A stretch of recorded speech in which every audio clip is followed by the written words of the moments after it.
Kembali ke konten terbaru saya. Seperti biasa, sebelum saya membacakan konten hari ini, saya tidak bosan-bosan untuk mengingatkan teman-teman semuanya untuk dukung channel saya dengan cara like, komen, dan subscribe. Di bawah kepemimpinan pelatih Belanda Patrick Kluivert, tim Indonesia menjadi fenomena tangguh di sepak bola Asia Tenggara dan Asia. Berkat kemenangan gemilang 1-0 atas tim Tiongkok peringkat 94 dunia pada babak kualifikasi ketiga Piala Dunia 2026 Asia, timnas Indonesia tak hanya meraih tiket ke babak kualifikasi keempat, tetapi juga melangkah maju dalam peringkat FIFA.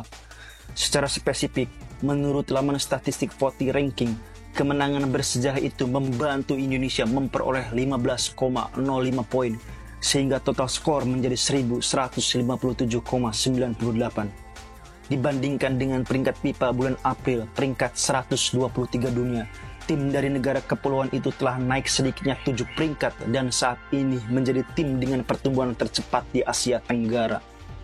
Saat ini timnas Indonesia telah melampaui Malaysia peringkat 131, mendekati timnas Vietnam peringkat 109 dan Thailand peringkat 98. Sebuah lompatan yang sangat berarti bagi sepak bola Indonesia yang mencerminkan perkembangan yang merata dari segi personil, taktik, dan semangat juang. Tak berhenti di situ, Indonesia juga berpeluang untuk terus melaju jika mampu meraih hasil positif saat menghadapi tim Jepang pada laga yang digelar pada 10 Juni pukul 17.35 waktu Indonesia Barat. Ini merupakan laga terakhir di grup C dan tak lagi mempengaruhi tiket ke babak selanjutnya bagi kedua tim.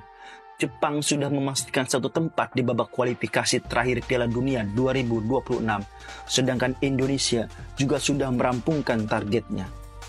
Keunggulan Indonesia terletak pada tim Jepang yang akan menggunakan skuad cadangan dan banyak pemain muda pada laga ini. Pelatih Hajime Moriyasu mencoret sejumlah pemain andalannya seperti Takumi Minamino, Hidemisa Morita, dan Yukinari Sugawara. Sebelumnya, pelatih Jepang itu juga tidak memanggil bintang-bintang andalan seperti Mitoma, Ritsudoan, Junya Ito maupun Daijin Maeda. Dengan skuad yang berisi banyak pemain tanpa pengalaman internasional, Jepang kalah 0-1 dari Australia sehingga turun 2 peringkat ke-17 dunia. Dalam konteks itu, jika timnas Indonesia mampu menahan imbang Jepang, Kluivert dan timnya akan mendulang poin signifikan di peringkat FIFA, bahkan mendekati 110 besar dunia. Kemenangan meski skenario itu kecil kemungkinannya akan membantu mereka menoreh tonggak sejarah yang belum pernah terjadi sebelumnya dalam sepak bola negeri ini. Keberhasilan timnas Indonesia tentu akan memberikan tekanan besar bagi tim-tim di kawasan, terutama Vietnam dan Thailand.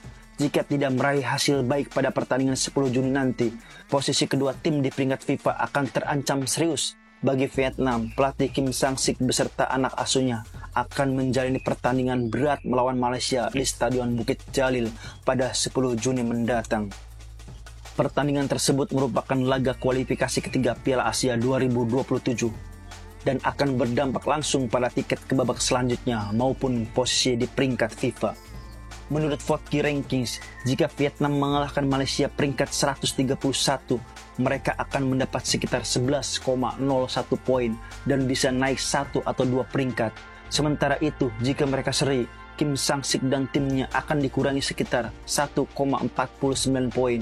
Dan jika mereka kalah, konsekuensinya akan berat, pengurangan hingga 13,99 poin.